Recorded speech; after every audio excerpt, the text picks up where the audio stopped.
cerita karena udah 2 tahun aku ngajar. Awalnya jadi guru tuh kayak aku mampu nggak ya, aku bisa nggak ya. Bahkan pas kuliah itu aku benar-benar nggak pede jadi guru. Tapi setelah 2 tahun ini aku enjoy banget dengan pekerjaan ini. Menurut aku jadi guru itu waktunya kalau jam kerjanya sih pasti ya. Kayak banyak banget hiburannya gitu loh. Aku masuk di sekolah aku tuh 1 Maret 2021. Jadi menurut SPMT, aku masuk di sekolah aku 1 Maret 2021. Ada kejadian lucu sih waktu itu. Jadi pas waktu itu aku kan ada resepsi di Gresik nih. Tanggal 21 Februari 2021. Nah, waktu itu benar-benar tiba-tiba banget. Itu tuh resepsi kan udah direncanain jauh-jauh hari. Setelah kan aku nikah kan pas masa pandemi itu tahun 2020, terus resepsinya 2021. Itu resepsi udah di planning jauh-jauh hari. Terus habis gitu ada info hari Seninnya itu aku harus lapor diri ke sekolah tempat aku kerja. Jadi setelah resepsi itu masih ada tamu, ada beberapa temen yang aku cuma say hi doang gitu loh. Jadi mereka masih datang di resepsi aku, tapi aku harus flight ke Jakarta. Jadi aku harus buru-buru ke Surabaya buat ngejar flight ke Jakarta karena besoknya aku harus lapor diri ke sekolah. Awalnya jadi guru dulu tuh aku bener-bener gak percaya diri gitu loh, sampai aku harus ngomong apa ya depan kelas gitu. Tapi kalau sekarang bukan ngomongnya bukan lancar gitu juga enggak sih. Sekarang tuh kayak lebih enjoy gitu loh. Ternyata aku bisa diterima sama anak-anak gitu. Aku kan takutnya kayak aku membosankan kah atau pelajarannya nggak seru kah gitu. Tapi ternyata 2 tahun ini aku berasa senang banget, bahagia dan bangga banget menjadi guru. Waktu itu aku masuk 2021 itu pandemi sih. Jadi waktu itu aku masuknya masih PJJ. Jadi anak-anak tuh masih belajarnya lewat Google Classroom. Jadi waktu itu aku belajar bikin kelas atau masuk ke kelas. Terus habis itu bikin Google Form gitu. Aku benar-benar gak pernah tahu itu apa karena emang belum pernah jadi guru. Terus aku diajarin sama rekan kerja aku, terus akhirnya bisa. Setelah PJJ full, jadi mereka benar-benar gak di sekolah, ada namanya PTMT. Jadi mereka masuk ke sekolah tuh kalau nggak salah dua hari sekali, terus 50% gitu. Terus habis itu ada lagi fase yang 1 minggu absen ini sampai ini, terus minggu selanjutnya absen ini sampai ini. Jadi 50%. Terus sekarang benar-benar masuk yang 100% dan itu seru banget. Aku lulusan dari S1 Pendidikan IPA Universitas Negeri Malang. Jadi salah satu IKIP negeri di Malang. Kalau ditanya kenapa milih kampus dan prodi itu, sebenarnya aku tuh dulu pengennya masuk ke biologi murni. Jadi aku tuh nggak mau masuk ke pendidikan. Salah satu kampus incaran aku tuh UNER. Tapi karena kuliah itu dibiayain oleh keluarga, ya kan. Terus habis itu ya udah. Jadi kalau kata kakek aku tuh gini, ya udah jadi guru aja sih gitu. Mungkin karena om dan tante aku guru ya. Jadi aku disuruh jadi guru aja biar kerjanya nggak jauh dari rumah. Ya sih benar, sekarang nggak jauh dari rumah gitu. Rumahku yang di Jakarta, tapi kalau rumahku di Gresik mah jauh ya kan. Jadi waktu itu aku senamPTN undangan ambil pendidikan biologi kalau nggak salah. Pendidikan biologi itu kan peminatnya banyak banget kan. Aku ambil satu di kampus UNESA, Universitas Negeri Surabaya, yang kedua di Universitas Negeri Malang. Jadi kenapa Surabaya dijadiin pilihan 1? Karena Surabaya itu deket banget sama rumah gitu loh. Jadi karena aku sekolahnya yang SMA kemarin jauh kan, terus biar ya kuliahnya nggak jauh-jauh banget gitu. Terus ternyata senamPTN undangannya itu nggak lolos. Akhirnya aku ikut senamPTN tulis yang tes itu. Tetap pilihan satunya UNESA, pilihan keduanya Universitas Negeri Malang. Tapi pilihannya aku pilih yang lebih rasional gitu loh, yang peminatnya ya mungkin nggak terlalu banyak tapi nggak sebanyak biologi. Jadi yang pertama pilih pendidikan fisika, yang kedua pilih pendidikan IPA, dan alhamdulillah masuknya di pendidikan IPA Universitas Negeri Malang. Jadi waktu itu kakek aku seneng banget sih aku masuk di UM gitu. Jadi kata beliau UM itu bagus banget kampusnya gitu, jadi bersyukur banget bisa masuk situ. Terus pas masuk situ bersyukurnya lagi itu sistemnya udah UKT, jadi udah nggak ada uang gedung gitu loh, jadi uang kuliah tunggal, bener-bener uang itu yang dibayarkan tiap semesternya. Dan waktu aku masuk itu 2 juta per semester, murah banget gitu kan. Ya waktu itu UKT-nya masih ditentukan berdasarkan fakultas. Jadi fakultas yang paling mahal itu FMIPA sama FT kalau nggak salah. Terus setelah aku itu diatur berdasarkan gaji orang tua. Jadi karena aku lulusnya duluan, terus ikut kakak tingkat gitu kan. Jadi aku bersyukur banget bisa lulus duluan dan dapat UKT yang murah di UM. Ditanya cita-cita sih pasti berubah-berubah ya. Dulu waktu SMP aku pernah nulis tuh di buku kenang-kenangan itu, aku pengen jadi guru sama jurnalis. Kalau pas SMA aku pengen jadi saintis. Mungkin kerjaan aku yang sekarang adalah gabungan dari cita-cita aku. Jadi aku jadi guru IPA. Tapi kalau pas aku kuliah itu sebenarnya aku menemukan bakat aku. Jadi kalau misal bisa dibilang aku tuh suka banget sama hal-hal yang berbau dengan crafting. Jadi suka banget dengan hal yang berbau dengan seni juga. Jadi aku tuh dulu bayangannya kerja di kantor, yang kantor itu kayak dinamis gitu, yang tentang art gitu. Bikin-bikin kayak konten gitu, terus editing, terus pokoknya hal-hal yang berbau dengan seni. Ternyata takdirnya mengarahkan aku ke jadi guru. Walaupun sebenarnya aku tuh udah kayak menghindar jadi guru gitu loh. Jadi aku waktu itu sengaja cari beasiswa S2 buat menghindar lulus dari S1 kerja jadi guru. Waktu itu tuh benar-benar setelah lulus tuh bingung banget ya. Kalian jangan nyontoh ini ya, karena aku pas kuliah itu kayak enjoy banget dengan kuliah sehingga aku lupa setelah kuliah itu aku harus ngapain gitu loh. Terus akhirnya kayak lulus itu kayak bingung banget, bener-bener ya bingung banget aku harus ngapain. Terus akhirnya aku sama temen aku yang baru lulus juga, kita ngelamar di beberapa sekolah. Kebetulan kita juga sama-sama dari pendidikan, cuman beda kampus. Kita ngelamar di beberapa sekolah, termasuk sekolah tempat kita sekolah dulu. Jadi kita alumni situ terus ngelamar di situ. Beberapa sekolah negeri dan swasta di Gresik. Terus kemudian aku juga ngelamar di Primagama, lembaga bimbingan belajar gitu.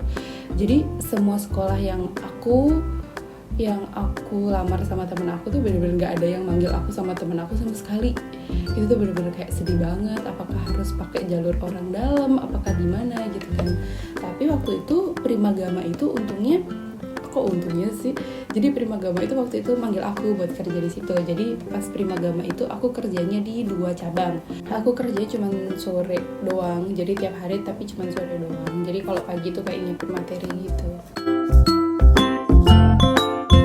Perjalanan jadi guru ya, sebenarnya aku pas kuliah itu pernah ya PPL pastilah ya, kalau mahasiswa pendidikan pasti pernah PPL. Jadi pernah PPL di lab school UM, terus habis itu pernah jadi guru pengganti juga 1 atau 2 minggu gitu. Terus habis itu aku jadi tutor.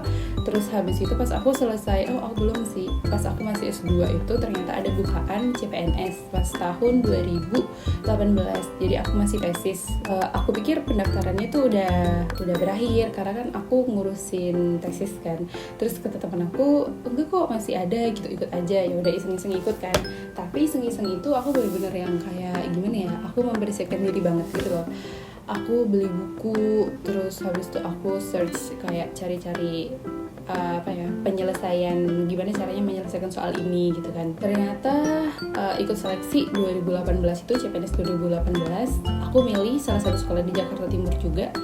Aku finish di peringkat 5, sedangkan yang diambil buat ke tahap selanjutnya adalah 3 peringkat terakhir. Ya udah deh, waktu itu mungkin aku disuruh fokus ke tesis dulu ya. Saat itu 2019 ternyata ada bukaan lagi. Sebenarnya aku nggak pengen ikut sih karena kayak masih trauma gitu loh. Maksudnya gagal itu kan, gagal, ditolak, terus kalah itu kan kayak masih sakit gitu kan. Terus habis itu aku sebenarnya masih pengen ngejar pekerjaan yang lain. Jadi aku nggak pengen ikut CPNS itu. Cuman pacar aku yang sekarang suami aku sama kakek aku tuh bilang ikut aja seleksi gitu kan. So udah, teman aku juga bilang ya udah ikut aja sini gitu, nggak ada salahnya juga nyoba gitu. Akhirnya aku ikut itu benar-benar yang nggak begitu niat. Jadi nggak baca buku lagi juga, nggak cari-cari cara penyelesaian soal juga gitu loh. Jadi aku benar-benar cuma daftar pakai berkas pendaftaran tahun 2018, cuma diganti surat lamarannya doang. Terus habis itu aku upload, terus aku lupakan. Terus habis itu kan pengumuman administrasi, lolos kan ke tahap selanjutnya. Habis lolos ke tahap selanjutnya itu kan kita dapat jadwal gitu kan.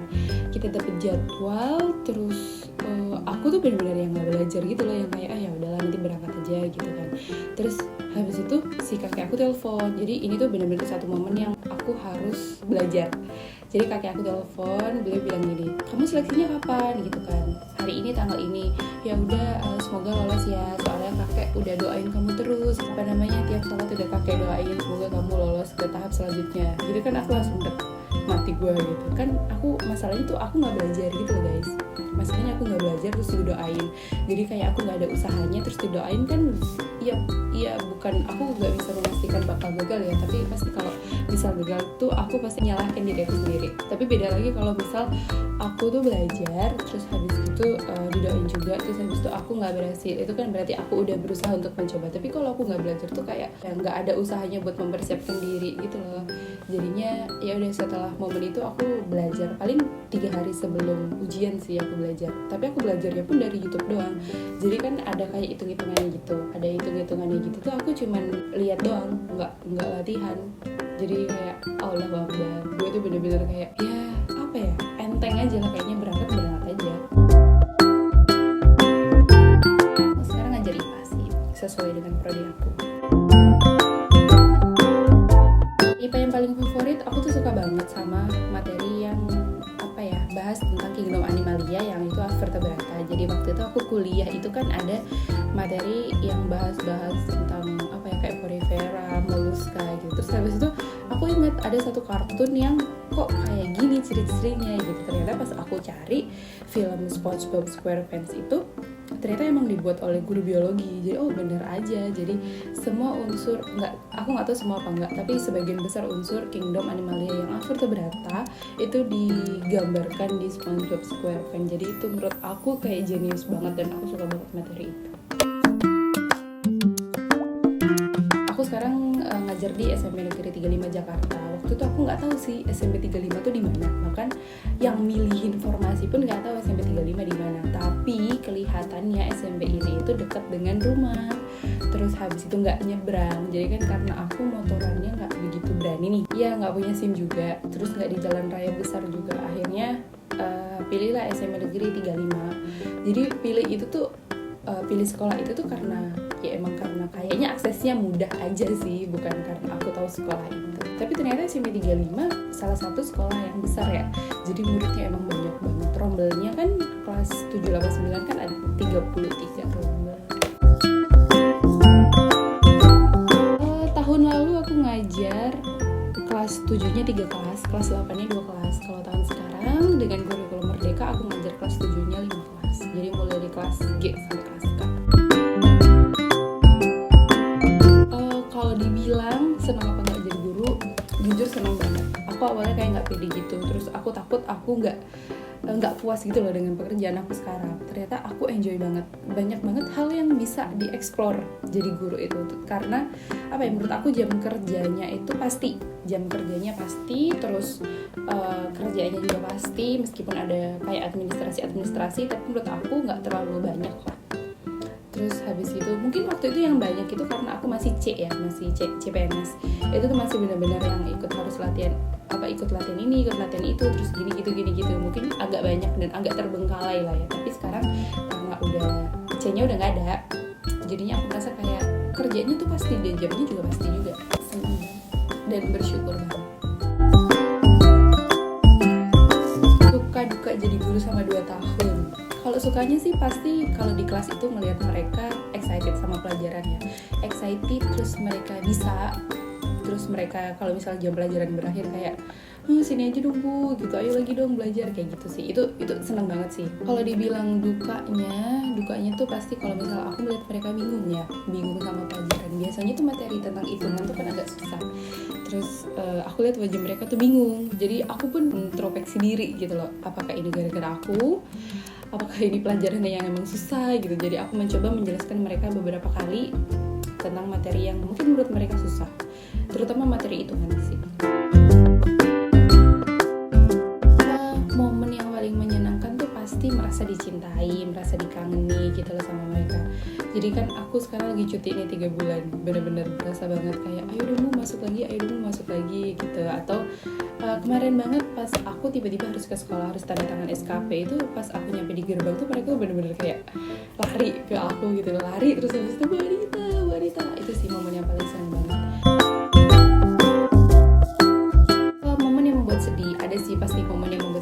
aku inget itu ada satu momen ketika itu masih PJJ.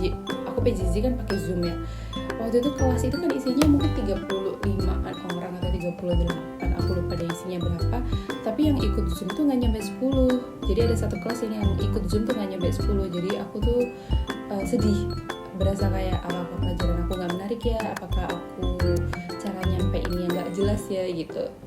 Terus habis itu aku cerita ke kakek aku bilang ya kewajiban kamu emang cuma ngajar gitu.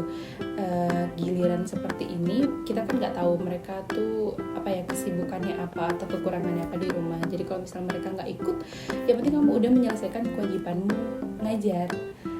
Urusan mereka itu ikut apa enggak itu urusan mereka, yang penting kewajiban kamu itu udah terlaksana gitu kalau kata kakek aku. Jadi setelah mendengarkan itu tuh aku agak lega gitu loh. Bukan aku nggak mau memahamkan mereka tentang materi, tapi aku udah ngasih mereka waktu, ngasih mereka media untuk belajar. Tapi kalau misalnya mereka nggak ikut, ya aku nggak bisa maksa mereka, karena itu kan mereka lagi PJJ bukan lagi di kelas. Aku pengen banget jadi guru yang menyenangkan, jadi aku membawa pelajaran itu menyenangkan.